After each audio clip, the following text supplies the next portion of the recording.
And we are back. Episode 57 of the Lyrical Ones podcast. As usual, week to week, thankful, grateful, appreciative to be here.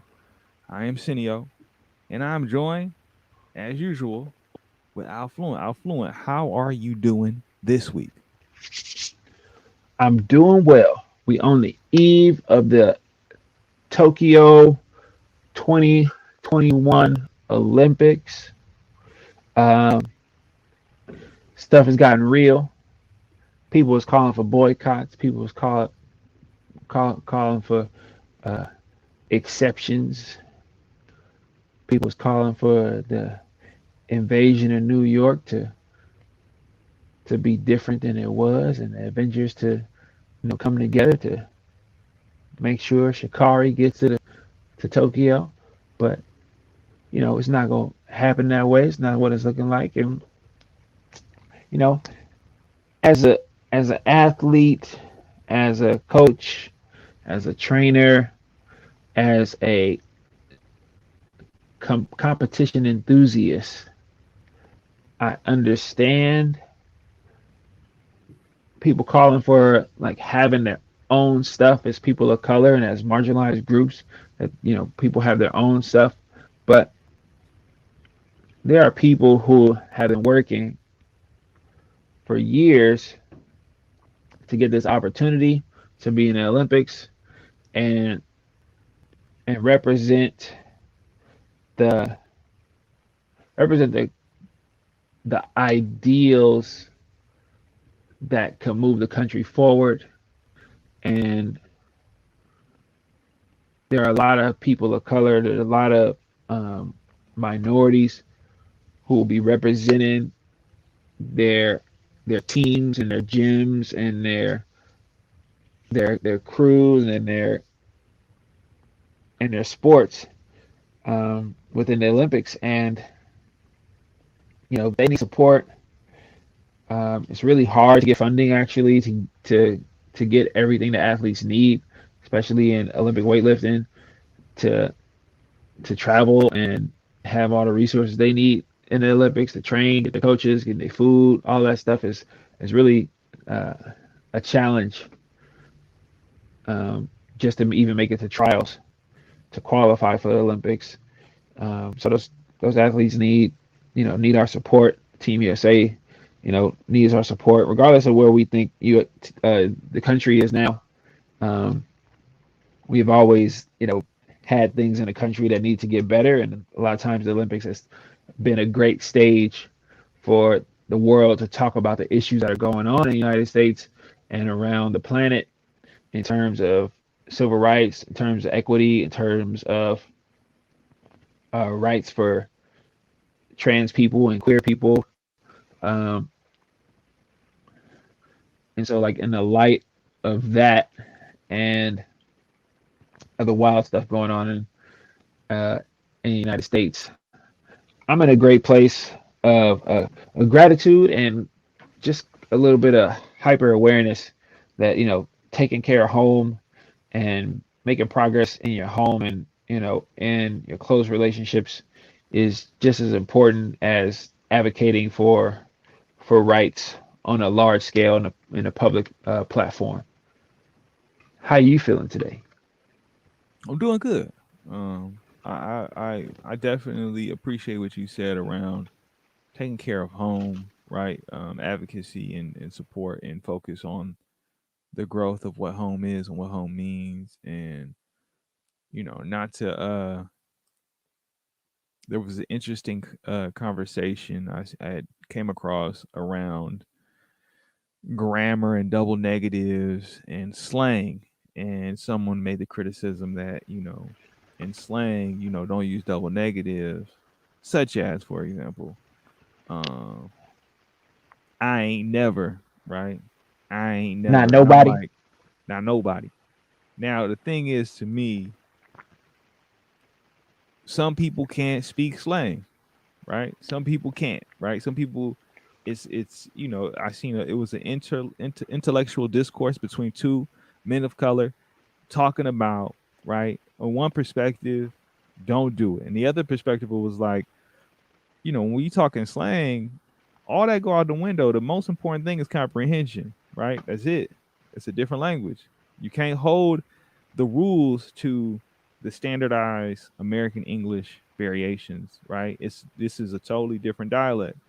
And so it's different rules. So once you try to limit that, it's okay. Not everyone can speak slang. Not everyone can understand slang. I have a high appreciation for slang, um, just because it is a different language. It's ever evolving, always changing.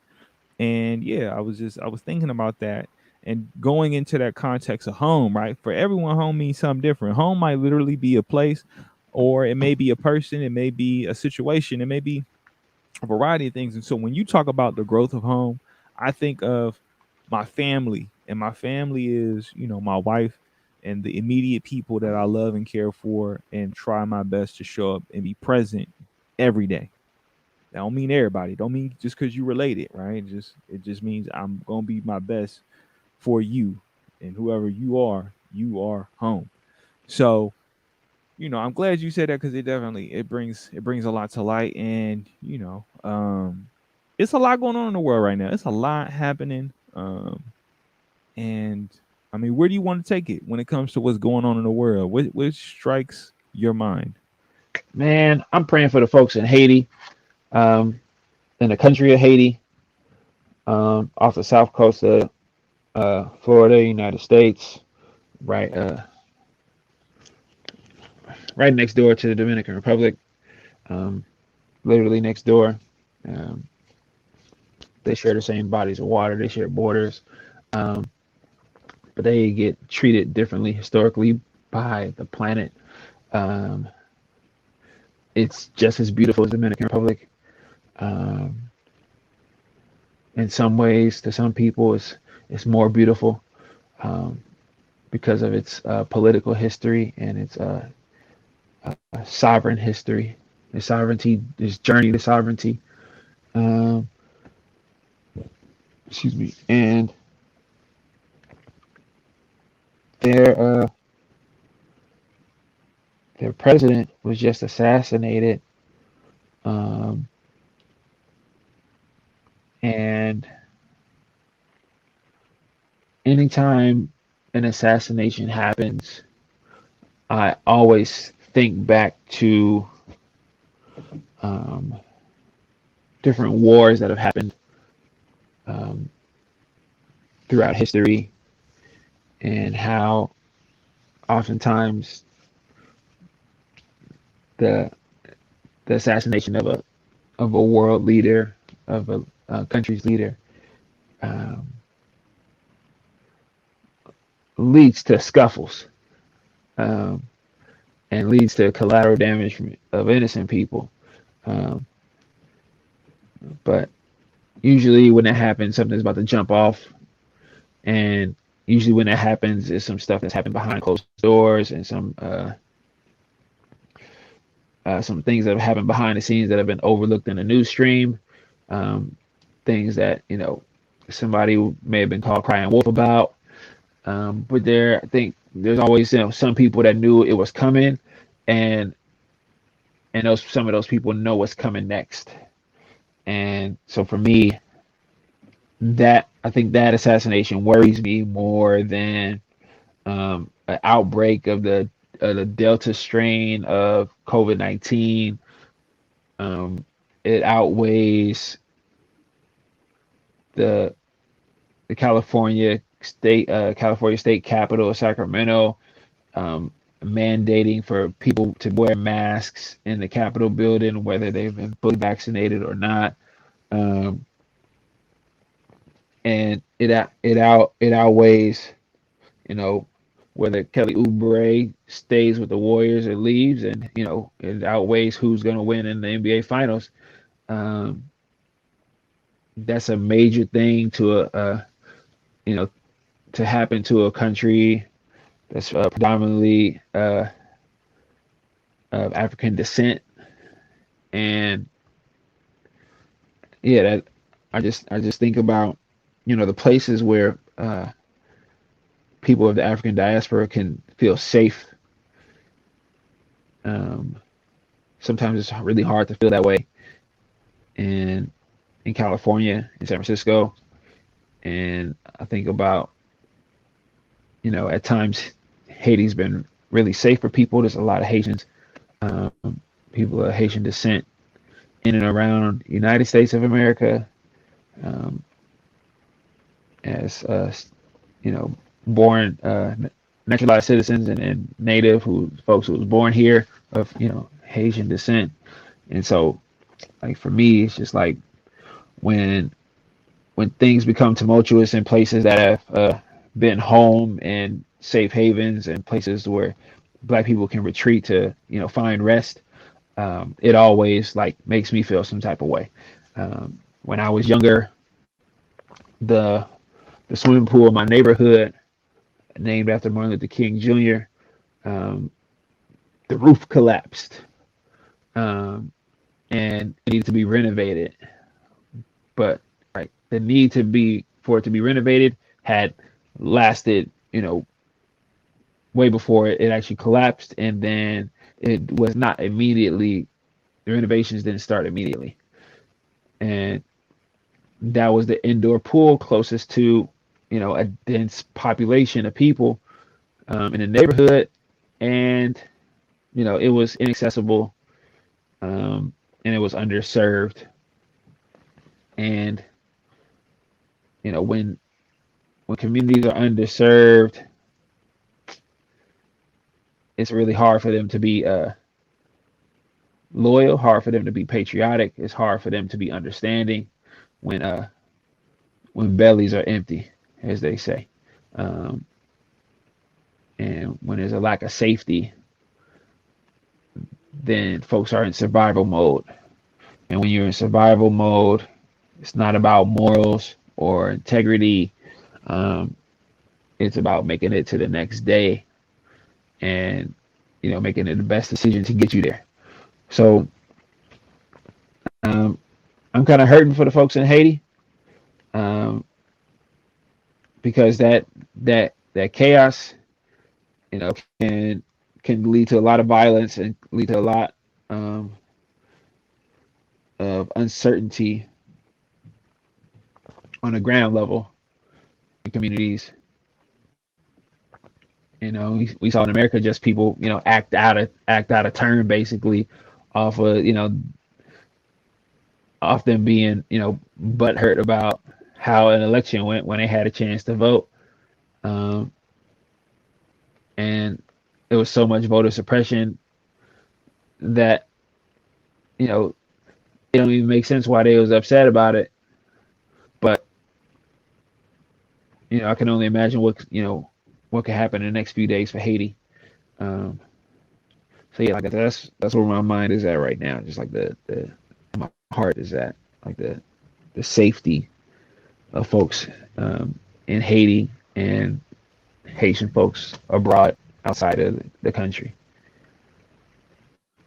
Um, what you said hits a lot of different notes. Like, right? Yeah, like straight, like getting the improvisational jazz playing abilities, right? Thinking of how that relates to every layer of the need for people. Haiti, a country which is in close proximity to the United States, has been impacted by the American slave trade, and the country that was able to free itself of slavery, but not without being indebted to another country for being free, as you so put it before we even went to air, right? And it's reflective because I've had some conversations with people who are so gung ho about the vaccine, right? Like we need people to get vaccinated. We need people to do the right thing for everybody. And I've worked in the community, since I understood or had a concept what the community is. It's more or less the same community, San Francisco, the Bay Area. I've done my best to be of service and to be available and present to my people, because I am for them and they are for me, right? Where there is one, there is many. And I now see this, I mean, I've seen it for a long time, but I speak on it now more than ever about someone's gonna try and tell somebody how to do something, right? You should get vaccinated, right? But these same people you trying to tell to get vaccinated may not have it within their mind, their means within them to have capacity to even care about it, right? Going to what you're saying about Haiti, where it's like how you have concern, like I have that same shared concern, um, and it's almost hard to reconcile. Like, what do I do? What do I do with my concern? How do I, yeah, I'm this platform provides me the ability to send out my energy to others so they can resonate and learn and hopefully get some insight. But Haiti, right? It's like they've gone through so much, right? From earthquakes, natural disasters, to the man-made ones, where like the world has made it more and more difficult for a country to operate, especially when that's neighbor to a country that where the juxtaposition of just the difference in resources, right? It's just it is very like it's visual. You could look at any YouTube documentary and see the striking contrast of a border between the depleted, kind of flora and fauna of the actual plants, the vegetation, right, the dirt. You can see just in a border the difference in how plants grow. And people kind of act like it's just blase, right? Just that's what it is, right? That's them suffering over there. And it's like, but those are people, right? All these Right. different ways of dividing and creating these levels of like separation. And I think of the people in San Francisco, the people who don't get mentioned, the areas that don't get shown, right? You're gonna see your Coit Towers, you're gonna see your Golden Gate Bridge, you're gonna see your Golden Gate Park, you're gonna see hate, right? You're gonna see the buildings of downtown, right? Everybody gonna look at the Salesforce Tower. But when it comes to these other communities like Hunters Point, Sunnydale, Potrero Hill, the Fillmore, Lakeview, Double Rock. There's so many neighborhoods that go unnoticed, right? From Valencia Gardens to, Army Street. Like there's so many different areas in the city that just go unnoticed. No one pays attention. And there's people who have a level of need of resources, of support, right? You talk about a collapse of the MLK swimming pool. There's a collapse of structure in society right now where, those people choose to be that way, Hmm. when some people don't even know they have a choice, right? Survival instincts kick in. There's no place for anything other than just to survive. And people don't have a grasp on what survival is because they've never had to survive. Not Right. saying all, but quite a bunch. And it shows because you start to dictate, why are we focused on this? Why don't we focus on something else? And the concern to me is like, like with a place like Haiti, it's so easy for that information to get swept under a rug in light of something else that is, the Delta variant, right? It's like, man, let's keep it real. We've been dealing with this and we're gonna keep dealing with it, right? You hear the mandates changing it. No, ain't nothing changed. This is what it is. We Right. live in a society now where people want to make choices and they should be able to make those choices, right? Now I'm not going to dictate anything because I can't. I don't sit in a place of power. I sit in a place where I got this avenue to speak on it. So what I'm gonna say is, if people choose to not get a vaccine, let them make that choice, right? If people want to opt out of medical coverage and healthcare and suffer in that way, or what I perceive as suffering to some degree, that's a choice they have every right to make, right? We are all individuals. Let people make these choices, right? Because to then say like, oh, we now need to shift with society, and I do agree, right? Either make it Right. fluid and make it very flexible, so that we can maneuver in society in a way that gives us the ebb and flow to react to what's going on, and let's be proactive with a very reactionary practice, or like miss me with all this talk about, oh, well, this is what we need to do. We need to move back to normalcy. We need to go back to normalcy. Ain't nothing normal. Nothing's normal ever again. The new normal is what we're experiencing right now, where there's still political conflicts, there's still poverty, there's still strife, there's still these historical classical pillars of the kind of the adversity within society that we have yet to address, yet we're going to put all our focus, attention, resources, money, the design of everything, the support, the emphasis, the energy on this disease that is not going anywhere, Right. right? And that's my thing right now is like, you know, I pray for Haiti, and I feel that level of concern more than anything else because this is something that's been going on, right? You can look at the world, people, people talking about San Francisco right now. It's so horrible. It's a horrible place to live because of the people just running in and stealing things. And I've said it many Yeah. times. You got stolen people who've had their language stolen from them, their culture stolen from them, their faith stolen from them, who were stolen from their homes, stolen from their families, and now you judge those same people who are the byproduct of so much theft, right? From their culture being taken away, right? Music and black culture is one of the biggest. Like we talk about the Olympics and talk about the need for what if we had our own black Olympics? Imagine the level of elite athleticism when you look around, just looking at the different sports and who's maintaining the championship trophies, who's helping people usher in any form of success. It's predominantly black. Yet when it comes to society, especially American society, trying to hold up any Yeah. support for the growth of black people, right? It's in this minuscule, very minimalistic way, and it's always done in these broad strokes. And people are like, "Oh, we don't have money for that," but you got money for everything else under the sun to do the most randomest, stupidest stuff that ain't got no Yeah. way of helping nobody. We could look at so many different variations of what society holds, and we ain't even opened up the books on where the money's going in terms of all this random spending that's going on, Right. right? But we don't have money for that. We don't have money to maybe open health clinics to then create vocational training programs for the people within those neighborhoods to run the clinic, right? Or to actually say, okay, we're gonna invest in different ways in a strategic sense, right? We're not just gonna have a tech center for people to have access to technology. We're gonna make a vocational program where you then can help take care of a data center within your own neighborhood, right? Where you learn how to maintain servers for your neighborhood, right?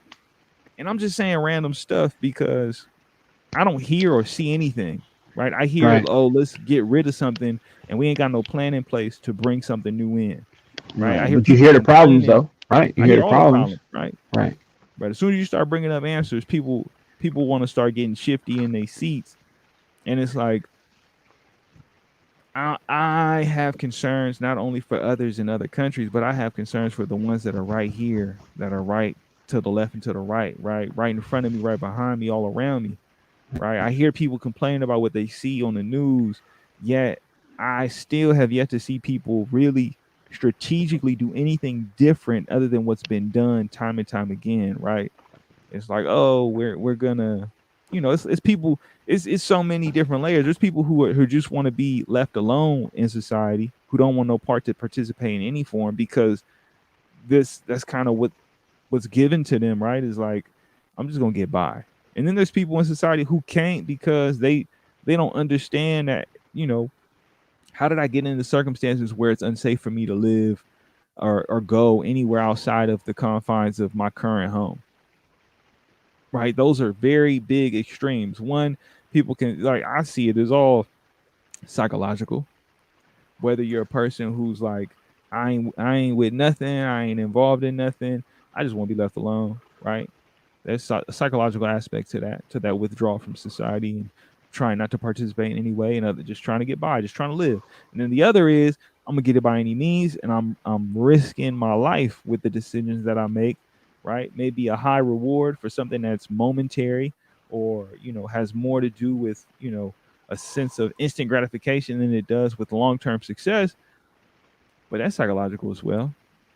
And we're sitting at this kind of this intersectional moment in society where it's like we see so many people speaking out about things, but I don't hear nobody coming with plans. I hear people saying nice things, or they're very articulate and eloquent in what they have to say, but I don't hear nothing that's like, okay, we're gonna create a program, or we're gonna say this is an initiative or a campaign, or we're gonna focus the next 20 to 30 years on how do we serve the baby to the elderly within this one neighborhood.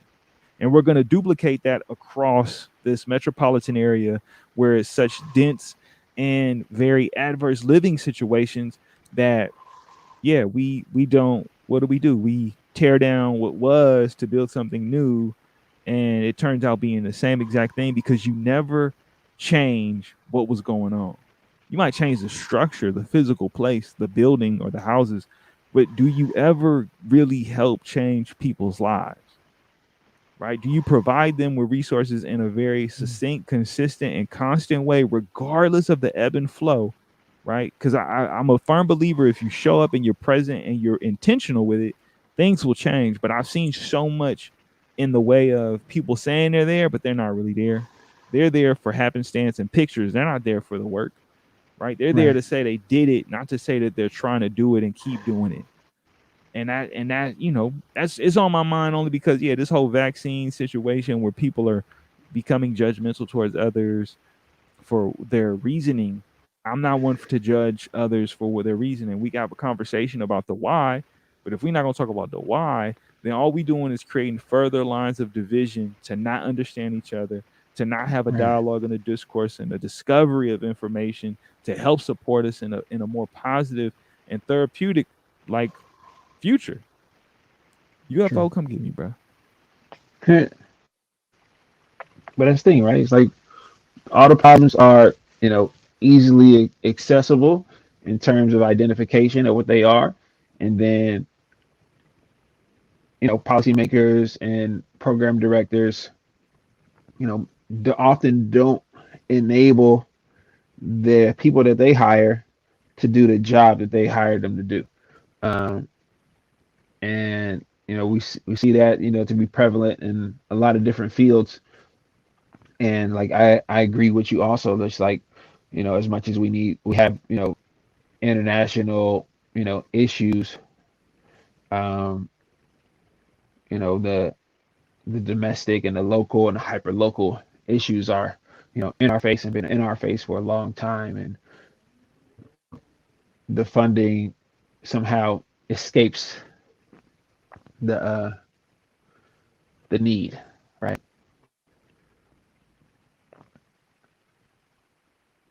I mean, it's not even just that. It's also like people. I mean, the funding escapes the need. That's one aspect of it. The other aspect, on a very personal note, is when people have the means to say a place is horrible that I call home, right? A place Mm, that I love, right? A place where it's more of a choice for others, and for me, I don't see it as a choice, right? I see it as my family's here, my friends are here, my roots are here, and I see myself more as a tree than I do as this nomadic, ever roaming creature, right? spore or seed. I mean, come on, right?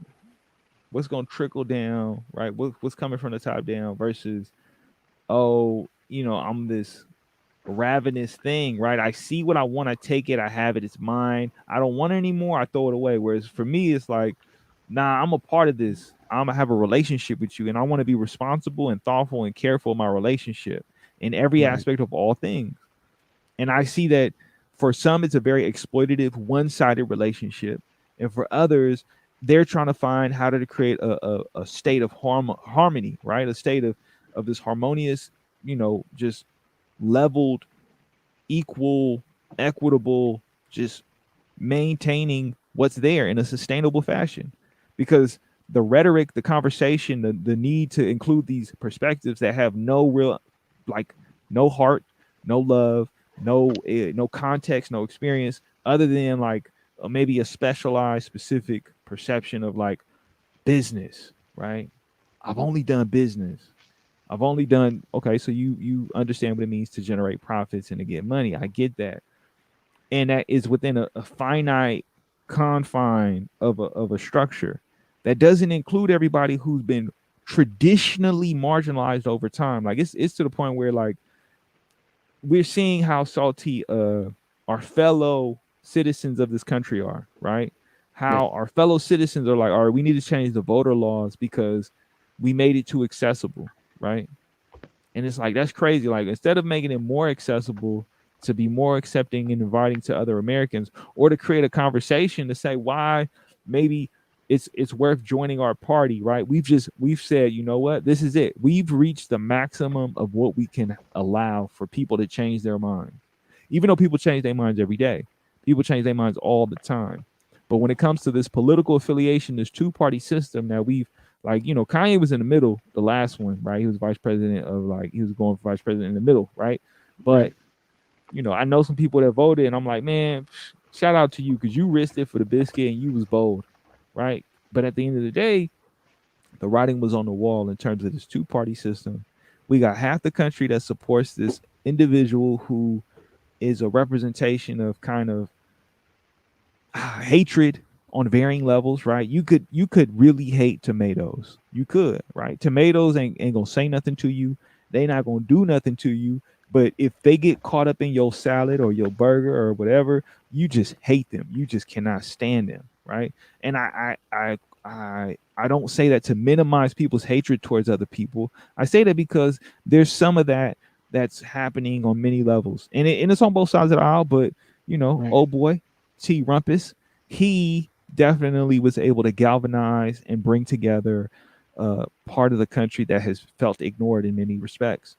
And then, you know, Joe Beasy, he was able to kind of bring together the other side of that same population, right?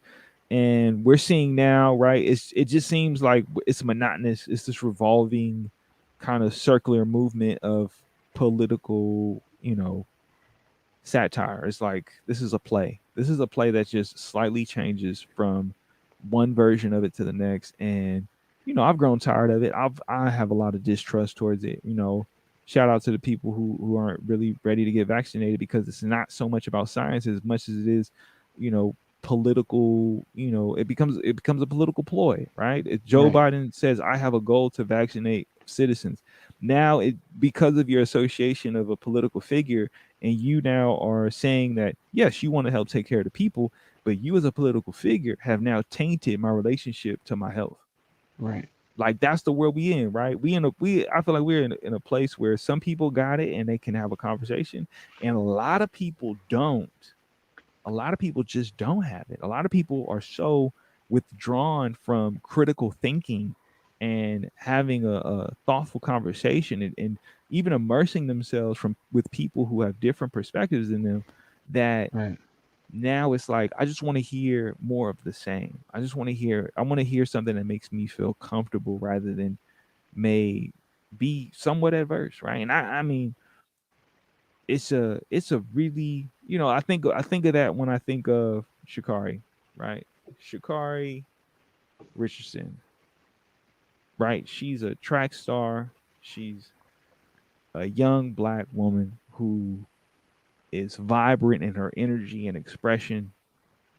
Like she radiates. She like the sun, right? She runs, she wins. And it calls into question, and people can criticize it for what it's worth. But if a person is choosing to reveal or express themselves, and they say anything along the lines of "I use something to manage something else," especially something that's a substance that is ancient, right? This, you know, marijuana is an ancient substance that people use for a variety of reasons, and it's also been used as a tool against the black community within the United States when it comes to the war on drugs, so they can repopulate slavery, right? Because again, 13th Amendment says, right, you are free unless as a form of punishment, and there's no mistaking that when a minority is being targeted to go into slavery, right, which is the penitentiary, right, the the industrial prison complex, right? We Right. That is a targeted thing, right? It's like what it will marijuana is harmful. Says who, right? Alcohol was harmful to some degree. If you zoom out and you look at statistics and you look at kind of just black and white data and maybe some people's experiences, I'll speak to my own experiences. I will say, that in a lot of ways, uh, the ones in my life who consumed the same or equivalent of alcohol compared to marijuana have been way more impactful in a harmful way than those that were consuming marijuana. That's just my Harm, experience. Maybe others harmful share how? that. Harmful in the sense that when you witness a person taking alcohol, their behavior, their actions, um, is a lot more from my experience. It's very irrational, right? They lose their inhibitions, any sense of like they just do what they want, right? They become more crass. Some people become more angry. The people in my life who I've seen consume marijuana, they oftentimes don't become more angry. They either laugh, they're more joyous, they find things more humorful, they're Right. more relaxed, they're just they're more introspective or they're more focused. That's been my experience. I've it's maybe the few times I've seen people lace the marijuana with other substances, then yes, I've seen a different form of behavior, but it's pretty consistent in terms of marijuana usage and what I've seen versus alcohol consumption and what I've seen, right? And we're looking at someone who, I don't know how they ingested it, but if they did it with their lungs, that's Mm, a feat within itself to be a track star and, test your lungs in that way. So we're seeing somebody who is to me now being seen be like when she won it was one thing. When she won, it was all eyes on her because yeah, you don't see a woman like her that often running track, winning, and being put on a pedestal or a stage to be given any time to shine, to be able to right. to be heard, right? Oftentimes in society, they turn a blind eye to women like that. And True. here she is, she won, you have to pay attention to her. And so now she's won, and then a test comes up and says, "Oh, she's consuming marijuana, not performance enhancing drugs, not any type of like hormones. This is simply marijuana." And of course, rules are rules. Of course, yes, we always love to hold true to the rules because in the past the rules are everything, and as we come to find that a lot of these rules are archaic, need to be revised, need to be updated, and I honestly I think it could be something that's a snap of the finger. Let's change it. Let's change it right now True. It because could we happen. realize there's a need, right? Now, so that's unfair to the people before.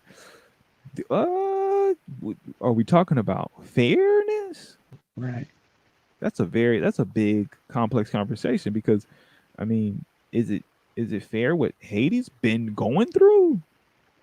I mean, we're all people. I'm just saying we're people. I'm not saying Haiti is to be minimized to the scope of an athlete and their trials and tribulations with the Olympic Committee. No, no, no. I'm saying fairness when you use that in the context of this situation, and then you somehow raise that up, but won't do the same when it's dire straits and people dying. I'm like, man, what we talking about? What is when do we use it as an argument to say, man, that's unfair? What are we gonna do about it? Versus, it's unfair if we change things, evolve things, innovate things, or set a precedent for the future. It goes both ways. The small leads to the big leads to the small. It goes both ways. It's not like people want to maintain this invisible boundary when the same behaviors of judgment, ridicule, scrutiny, like those same measures of judgment exist in all forms of society. And yet we want to Right. maintain this veil to say, how could I ever say such a thing? Right? Me doing the mental gymnastics of battling the inner colonial mind of myself who is being judgmental because I've heard it enough to know that there's a version or variation of it that exists in my mind that I can call on at any given time to argue with me. And right now, what the argument is, how dare you? How dare you just dismiss a people's strife and struggle and try to minimize it to the scope of this young black woman who just wants to be a competitor amongst the world stage? No, I gotta fight that because Mm, in the grand scheme, right? If we do it over here, if we do it over in the sports world, then we can do it in the political world. We can do it in the humanitarian world. We can do it in the automotive world. We can do it in the civics, we can do it in the courts, we can do it in so many different ways, because at the end of the day, we people are choosing to agree or disagree based off of what's written, right? Haiti overcomes slavery. That's a stretch. I know. It's like, wait, this dude just going to slavery with Haiti, and he was talking about Sha'Carri Richardson. Man, when you start to tie the lines between humanity, you start to realize we all got Exactly. commonalities. It's a lot of Yeah. commonalities, Right. right? Haiti gets their independence, but then is indebted to France or some European country. How about that? Some European country, right? Right. And Yeah. then we got Sha'Carri, who's from the United States of America, Who who is qualifies? who qualifies is and is bound to the system, the rules, and the jurisdiction of this kind of sports. The United States Olympic Committee, right? Not the Yeah, overall Olympic Committee, yeah. The right? United The States. United States Olympic Committee that she's now, owes them her sobriety, right? Her owes them as she, manages and navigates, right, tragedy in her life, and right is, basically punished for being so good that they needed to, you know, test her for performance enhancing drugs, found none, but is punishing her for having another substance that doesn't affect her performance. Yeah, and it's to me it's a call for innovation. It's a call for a the times need to change. It's just I think it's appropriate. I think it's appropriate that we push for changes so we can prevent these just piss poor opportunities of the lack of I don't know humanity in our response to things, because one connects to the other. And I know people don't feel that way and don't see it that way, but when I'm sitting here having conversations and meetings with people of importance or of any merit in society, and they're the ones that get to dictate how things are, I can't help but feel like there's these common themes and these common threads that show up, that if we practice them in many different forms of life, then it's harder for them to escape, ignore, dismiss, or minimize, right? The more we practice it in the many realms of life, the more it reinforces and supports us as people overall. Because when you start to segment it and single it out, that to me just seems like a very, I don't know, dictator way of thinking, right? A very, I don't know, strategic form of battle, right? It's like, let's Right. isolate it and move it over here so Exactly. that way we can exclude whoever's a part of that. So we could use that as a juxtaposition and comparison for the others. Right. Instead of saying, let's make it more inclusive and more involved and just harmonious, supportive, and equal for everybody. Right. But I It's the mean, same. I'm just some You zany know, guy with a mask and gold teeth on saying some random stuff on a podcast. So nah. So what now do you're I right. know? Nah. You're right. Because I'm not running man, so I'm not. But I'm probably just as zany because it's the same narrative that was used to try to isolate um, violence against people of color, whether they're older Asian folks or um, other female gender or you know trans people of color, trans women specifically, and and black people, you know, who've been victims of violence that for a long time, right? The narrative was that, oh, it's just an isolated incident. It don't happen all the time. It don't happen everywhere. And it's the same thing with the mass shootings in America. Um, but the narrative still pushes they're isolated incidents that they don't happen all the time, and we have stats, you know, where we have data right to show that 29 trans women have been murdered this year, and every year there are dozens of mass shootings in America. They're not isolated incidents. They are happen in the same country, and a lot of times the alleged suspects are you know resemble each other.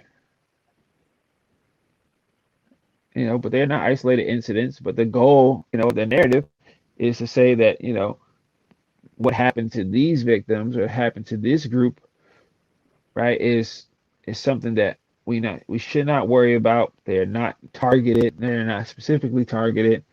There's no threat to their life separate from any threats that other people are experiencing. So that there doesn't need to be any policy or legislation that is addressing their safety and their ability and their capacity to be safe, based on you know the laws that are set that oftentimes, or the practices that are set, or the, the theology um, that's that's practiced that puts these folks in danger, because it is basically um, a, a perspective and a worldview and a state of mind that often you know that often shows up as um, something that needs assistance when it comes to mass shooters. Um, comes to police seeing unarmed victims as threats, and the thinking is the same for these murderers, basically. And as often as possible, even though we've had multiple incidents, throughout the history of the country, you know, the narrative is still that they're isolated. The narrative that's pushed is still they're isolated incidents, and it seems like they always try to return back to that neutral, you know, or that biased position that you know it could happen anywhere to anybody, instead of who it happened to and why it happened to them. I mean, you highlighting a lot right now that calls to mind so many things. Like I got nothing but spicy bites. I got nothing but cayenne pepper for y'all. One, like the term mass shootings. When I was younger, I don't ever remember recalling hearing. I heard shootings. I heard people got shot, people were injured, people were harmed. I don't recall the terms mass shootings. Now, Hmm. just speaking of what happened in Oakland, right? People, I want people to be safe. I wish everyone health, but that wasn't the case in Oakland Juneteenth, right? I've made reference to it on different episodes. My younger association of Juneteenth and the reasons why, like, I wasn't allowed to go. And this past Juneteenth in Oakland, which you know is cause for celebration, it is cause for people to come together and to be expressive. It turned tragic for some people, and it's not a criticism of the people as much as it's a criticism of the media that keeps talking about mass shootings, because I feel like there's some things that to be addressed in some particular instances, not all, but I think it's a good place to start. I think if we start to address poverty, we might address more than just people who are living in poverty. I think things will Right. happen when people no longer have to deal with poverty to the degree that they do. I think another thing that comes to mind is mental health services, right? As a right, not as a privilege, right? I think of mental health services and its availability and accessibility to people who are in poverty, right? As a norm, as a consistent constant, not as a thing where it's like, oh, we we have now scheduled you to meet with a counselor because we found it within our budget, or you've been on a wait list for so long, right, to speak to someone. And I do think it's a thing where we need to encourage and make it incentivized to educate, train, and have people of color get into the mental health field who come from the neighborhoods where mental health is not at the healthiest, right? It's probably toxic, it's probably harmful in many varieties and degrees. We need to incentivize it as a society. We incentivize so many random things. There's so many tax breaks for corporations. There's so many ways for these gigantic billion-dollar entities to escape any type of responsibility of how they are able to benefit from the country, right? I'm not I mean, we talking about the gap in overabundance versus with nothing, right? Bruh, like what if every county in California had a department of mental health? Every county? Every county? I mean, what Why? if? Right? Like Why why? not? Right? Exactly. Like why not? Like because obviously every county, right, is in need, right? Especially in California, right? Every county is big enough, right, with cities with populations big enough, right? Um, and right, yeah, you could say city, right? But if they, if you just had, right, these these these group, right, these committees, right, this this gathering of mental health professionals of varying backgrounds working together to address the needs of the cities in their counties, right? So that you would then in California, right, have a right Department of Mental Health, right? The California Department of Mental Health, where you say, right, that one, even though you can get right help through your through insurance, right? It's like, okay, well, if we take about the things that your your insurance provides, and we say, well, the insurance policy, through Cover California is falls under right the jurisdiction, right, or the leadership of right the Department of Health, right? And so with that, right, you got vaccinations and immunizations and policies for schools, right, coming from the Department of Health, right, as far as counselors go, as far as immunizations go, and allowing students to go to school at varying ages. So basically, right now there's no you know presiding body that's making decisions to benefit the overall mental health of the state. In So the if we start state for the state of mental health. this the state of California and the state of mental health, right? It's lyrical ones. We only do it one way. You got it. If you can't, if you can't, if you can't hear it, maybe you gotta put your headphones on.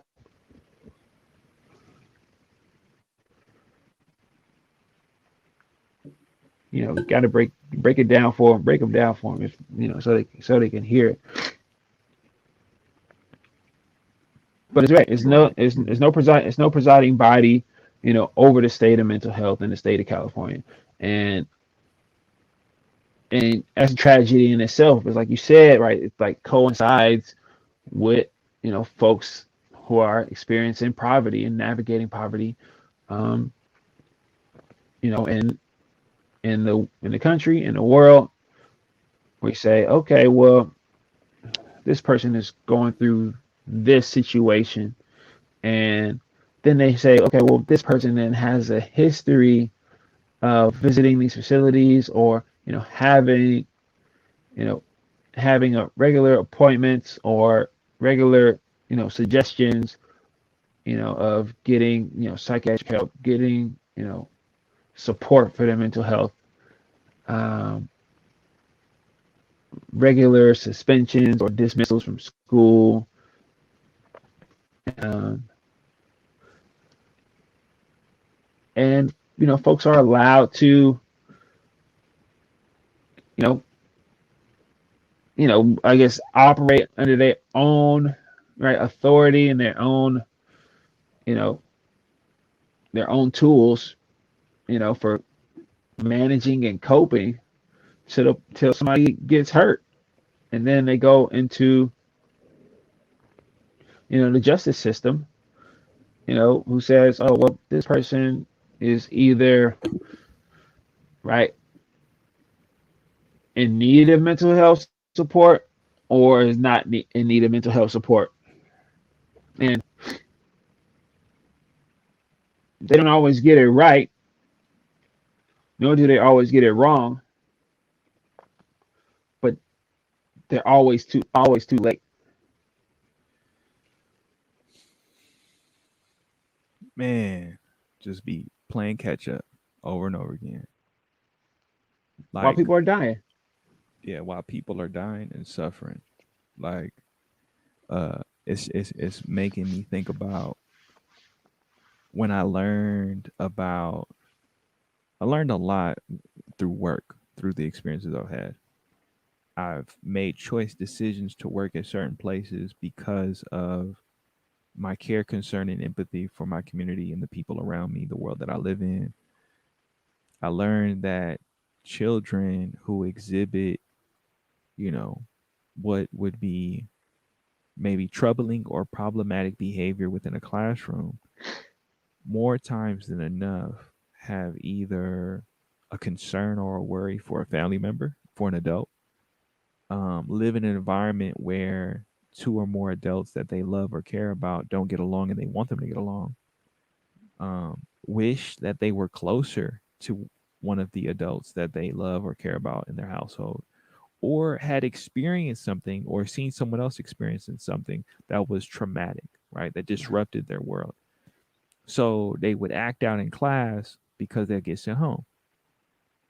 Now, we're not talking about uh, a child's ability to self soothe, to regulate their emotions, right? Mm-hmm. To help them and navigate Right. and maybe call on to practices that would help them engage or re engage back in the classroom, right?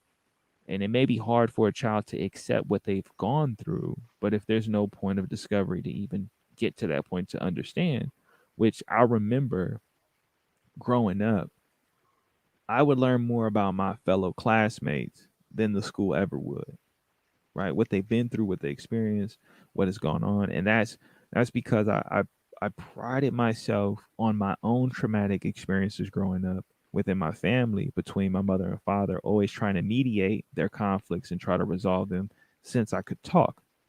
That was just what I wanted to do. I had a romanticized vision of what I wanted my family to be, right? Going back to that kid who just wants two people to get along, right? So yeah, I talked in class. I maybe goofed off here and there. I tried to fit within the bounds of what was there, but at home, I was definitely the mediator in this adult relationship to try and get them to communicate and understand each other. Right? I'm seeing it through my own inexperienced eyes, just going off of raw emotion of I need y'all to work it out because I need you both. I just want you both Right. here with me.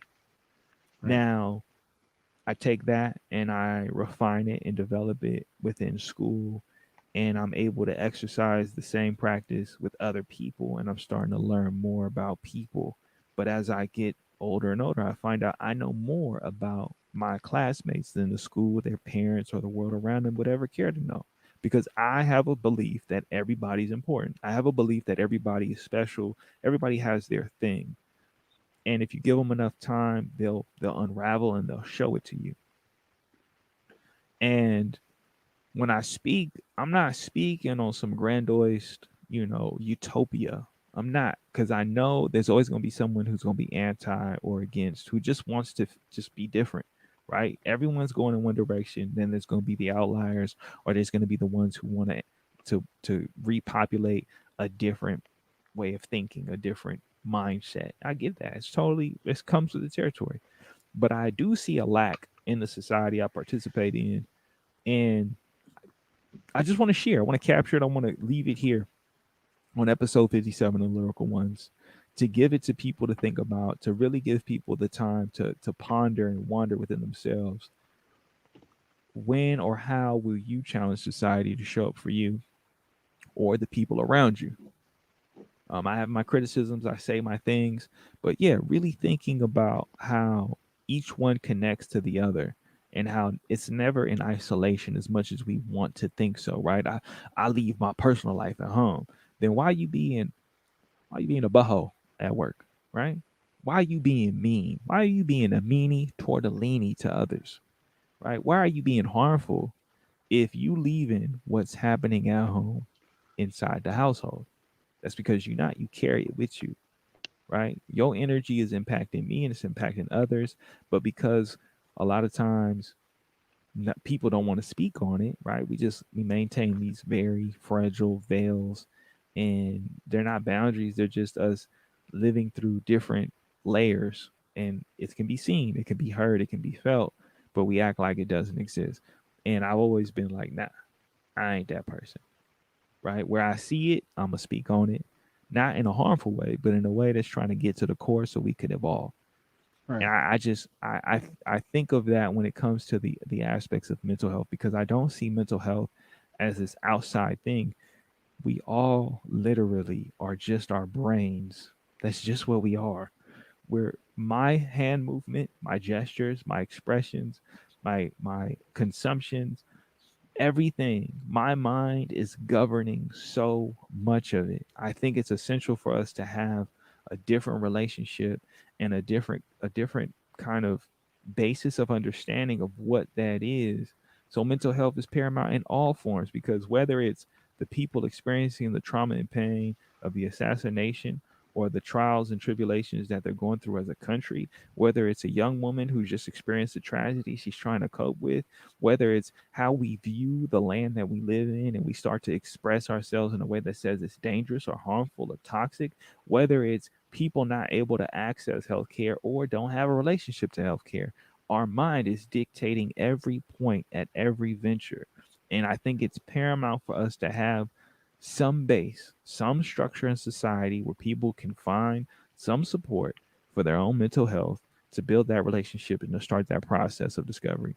Because I can reflect from my lessons learned through the work I've done and look back at the little me and see why the motivations played out the way they did, and why I was toxic, why I was harmful, why I did the things that I did to people that didn't deserve it, right? That I'm Right. always working through, right? I'm now, yeah, married and planning on a future, and I have to now institute the same skills, development, and education and awareness into some young, new version of what I am, because I see what happens when you don't have that. I've seen what happens when you don't have access. I've seen what happens. And, you know, people keep acting like, oh, they're just this person is that. When in reality, that person is just a person, and they just probably didn't have anywhere near the same level of resources or support that you did. And I think when we start to navigate mental health, we can get deeper, explore more, and stop the repetitive motion of the negative aspects we all are fearful of. I mean, that's really what I'm looking at. So, I'm just saying, man, like, what we doing out here? I think, as we, today, as we've, you know, touched on how mental health plays a part in society and how it is something that is affecting many different parts and many different members of society. In the future, we can talk about uh, how it affects us as individuals, us being able to navigate, um, and we can talk about some healthy habits and solutions um, that will contribute uh, to people, not showing up as meanie tortellinis, but definitely, choosing right to embrace and accept their challenges and also um, steer clear of complacency um, while being content.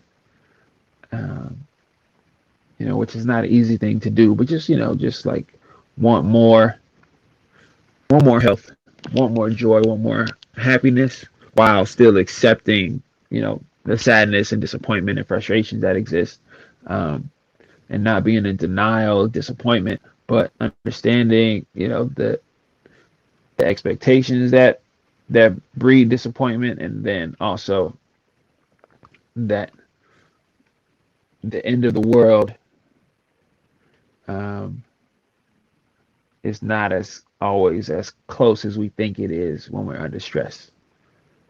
Uh, when we're under stress, a lot of times we think the end of the world is very close to us, and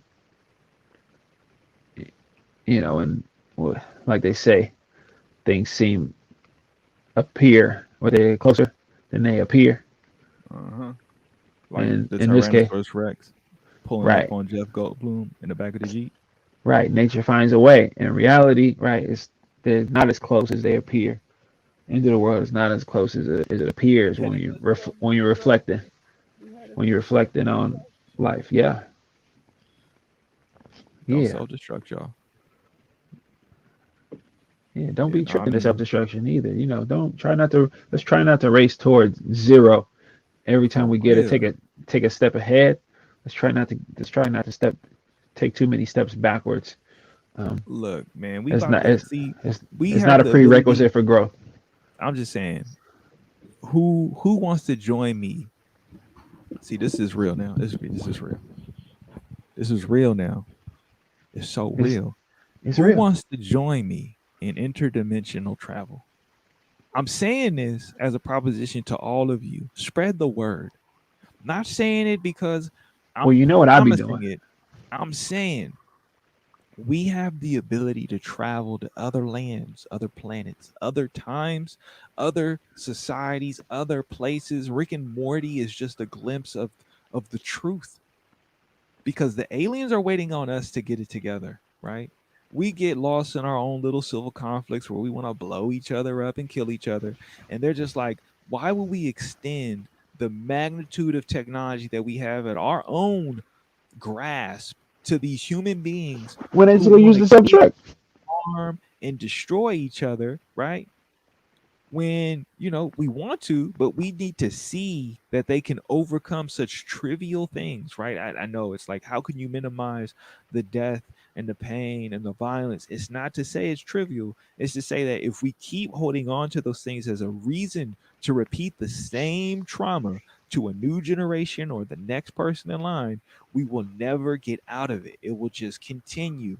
At some point, I have to be filled with compassion and let it go and extend that compassion to everyone. And hopefully, everyone can do the same because then we get the interdimensional travel. I know it's such a selfish thing to say. I know it's not the grandiose goals that most people talk about. But for me, I am really interested because I have a feeling that's what we got coming next. But if we ain't going to come together, we ain't going to get it, which means I ain't going to see it. And I'm going to be right back here next week with episode 58 of the Lyrical Ones podcast. So please, people, let's come together. I'm not saying we got to join hands, but extend some level of compassion, extend some level of gratitude, some forgiveness. Express yourself. Don't be harmful to others. Be thoughtful, be responsible, be accountable. So, that's all I got to say. That's all I got to say. That's all I got to say. And I just want to leave y'all with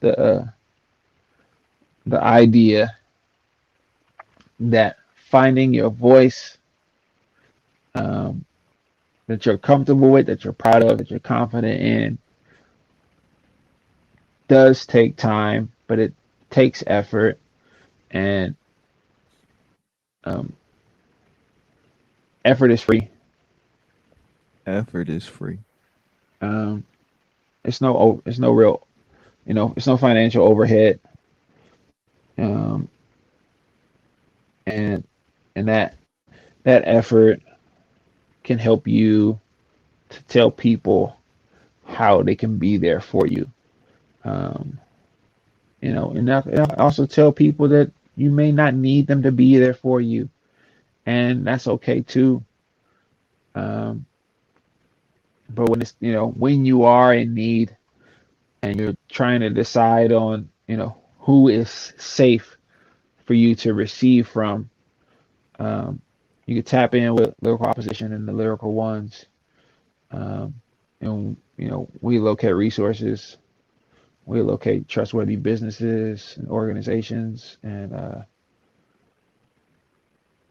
services to look after and help, with Definitely. whatever needs. Uh,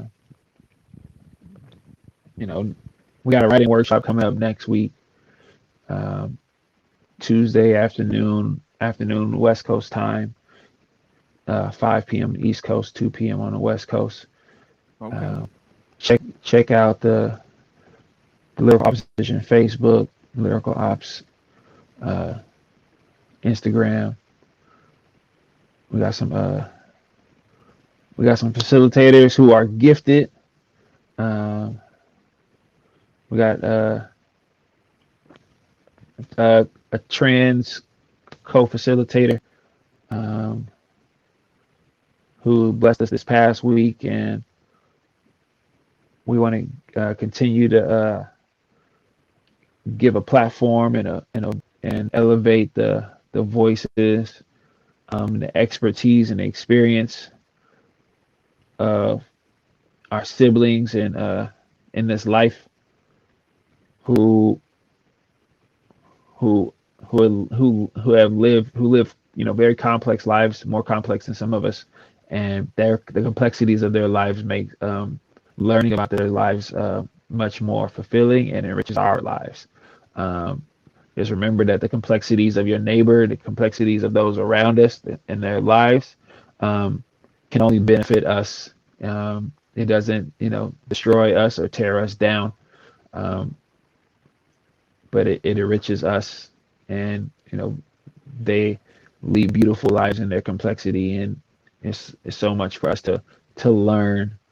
Um, and let's bond by hope, um, and and not just by trauma. Let's bond by hope. Let's be bound by hope. Okay. I mean, best put. I feel like it's that time. Not for the new, but at least for this week, for some of the old.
One, one, one, one, one, one.